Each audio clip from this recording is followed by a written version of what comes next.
Good morning. I'm Terry Paulson with OptimismAdvantage.com. If you want to claim your own optimism advantage, take the advice of Mark Twain. He said, an occasional compliment is necessary to keep up one's self-respect. When you cannot get a compliment any other way, give yourself one. That's good advice.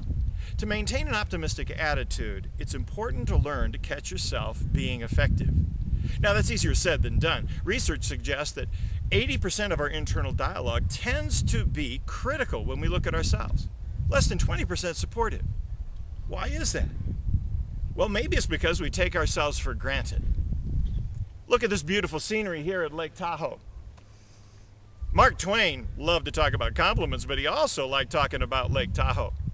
He said, to breathe the air that angels breathe, go to Lake Tahoe. I love that, and I'm sure he enjoyed this beautiful scenery. But I'm sure if he lived here for any length of time, he would soon take it for granted, just as we take ourselves for granted. There's a basic problem in life. We're around ourselves too much. Now, I would suggest that you do remain that way. In fact, if you aren't around yourself most of the time, talk to me later. I am a psychologist. I may be able to help you.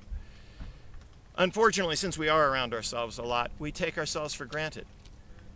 Optimists learn to change that. One thing you might try is learn every day to end your day by thinking about one thing that happened that day that you felt you handled well. Take the time to record it in a calendar, just a small entry. By knowing that you're going to do that and by recording it, you increase the likelihood that you will start seeing the great successes and the accomplishments that you do make.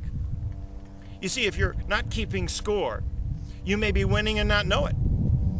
Our responsibility as optimists is to balance that internal feedback, to know that we can confront ourselves, but at the same time take time to catch ourselves being effective. This is Terry Paulson with OptimismAdvantage.com.